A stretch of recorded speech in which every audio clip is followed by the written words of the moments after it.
Welcome to the Round 10 Tigercast Player of the Year votes, and it's the leaderboard has definitely changed. So there's a few new names creeping up the ladder after the game against North Melbourne.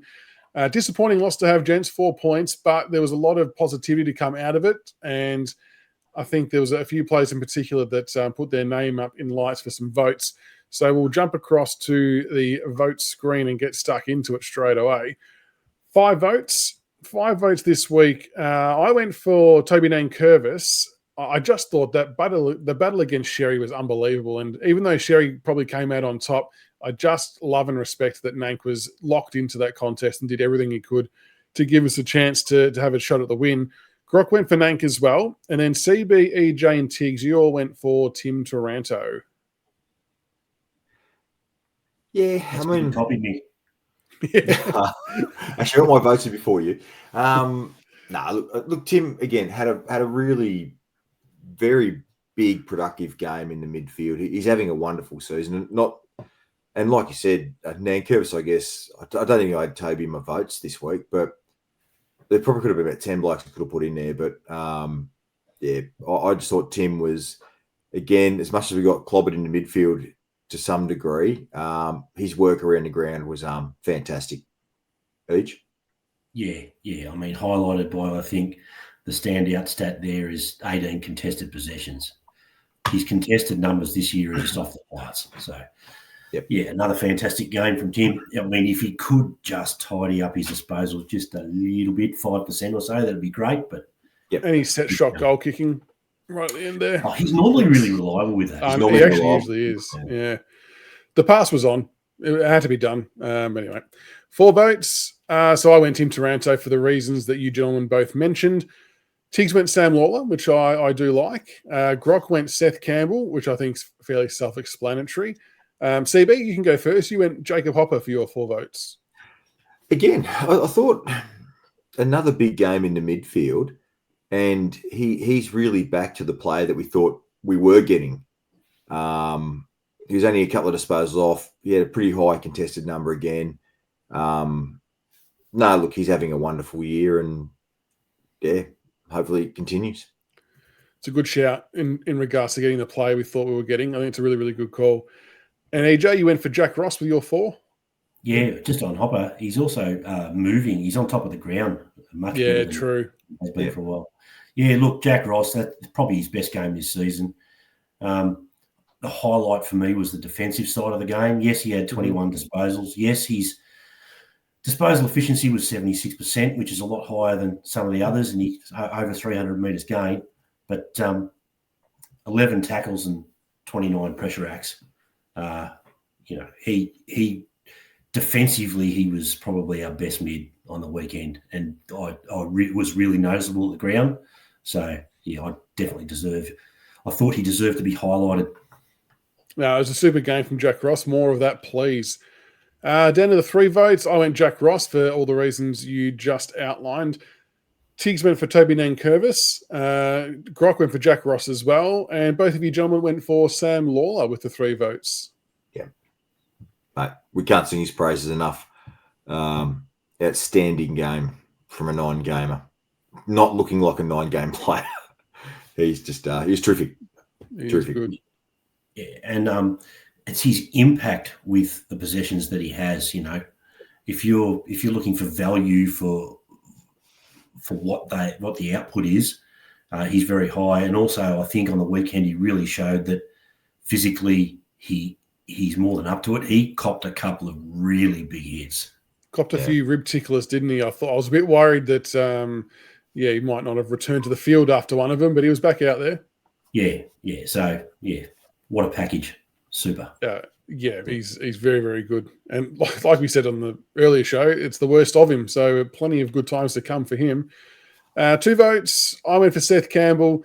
Look, he honestly could have featured higher, to be totally honest. He had a really, really good game, 3 goals, electrifying. Probably should have had another one. That banana shank that he just butchered was a bad one, but he's having a super year. And hopefully he keeps going from strength to strength. Tiggs went for Nick Vlosten, which I think is a good shout. Grok went for Tim Taranto. CB, you went for EJ's man, Kane McAuliffe. I did. And look, in reality, it probably should have been Jack Ross, but I thought McAuliffe's game was probably the best game he's played for the club. A lot of contested possession work, damaging. He's getting forward of the ball. I thought he had a pretty impactful game. He showed some, played a good four-quarter game. I could go through his numbers, but it was a good game. And EJ, you went for Seth Campbell as well?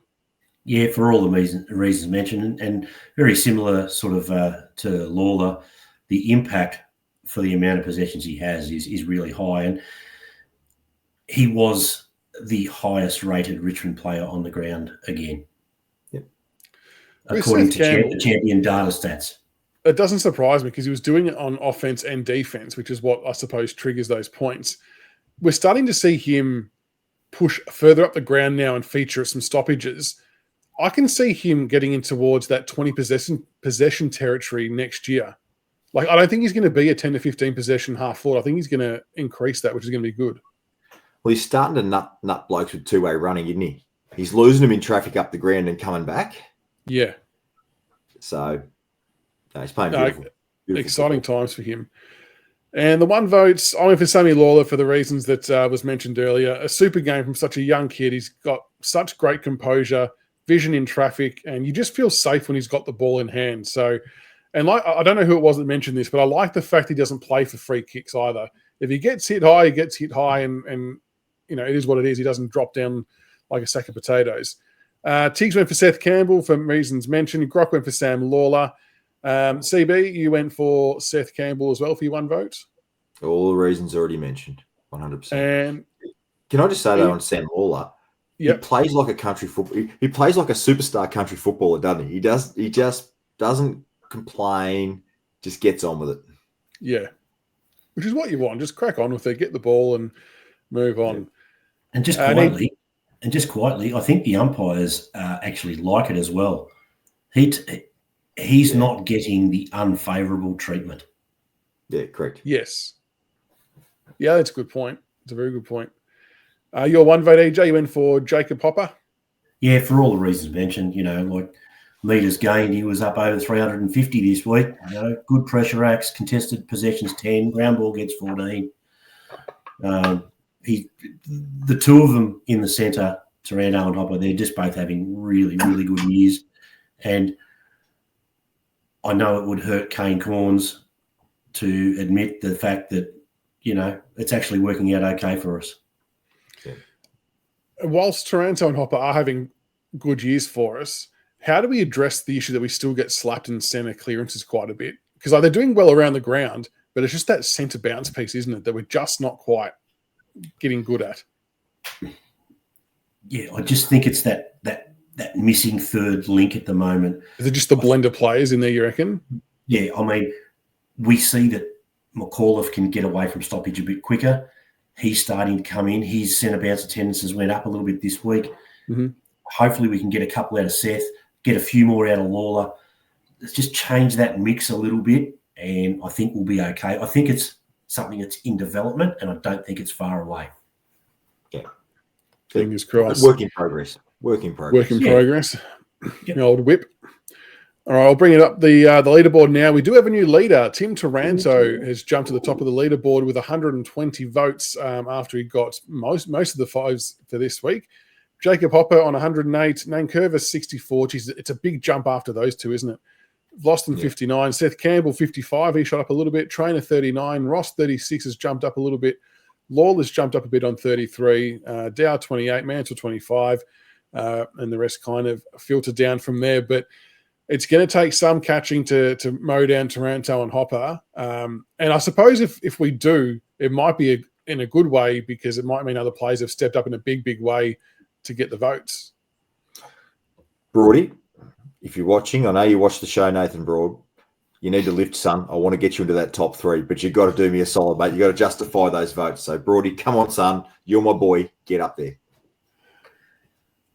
And what's interesting with the votes is, like, even if Taranto and Hopper aren't getting 5s and 4s, they're probably still thereabouts for 1s and 2s. So I think they're going to still keep ticking it along. Unless players start ripping it apart in the back half of the year. Yeah. Yeah, I can't see them being caught. No. We've always said the Tigercast Player of the Year was a midfielder's medal. Inadvertently, yeah. But again, like we Prestigious. say every week, it'll be interesting to see how close we get to the end of the year, and we'll have to find a way to send the winner a stubby holder. Jack Dyer medal, Maury Fleming award, Big Footy Tigercast award, mate. It's just right up there with the big ones. Should we start blanking out the votes after a certain round and do a big reveal at the end and have a big night? Yeah, the lead's probably too far gone. If it's sort of close-ish enough, we should just do the last 3 rounds. We'll blank it out. We'll just pre-record the shows. I don't know. I have an idea. We'll talk about it off air. All right. Sounds good, gentlemen. Well, thank you so much for your votes for this week. Make sure everyone lets us know the votes in the comments below. Give us your 5, 4, 3, 2, 1, and we will see you next week for round 11 Player of the Year votes. Go Tigers. Go Tigers.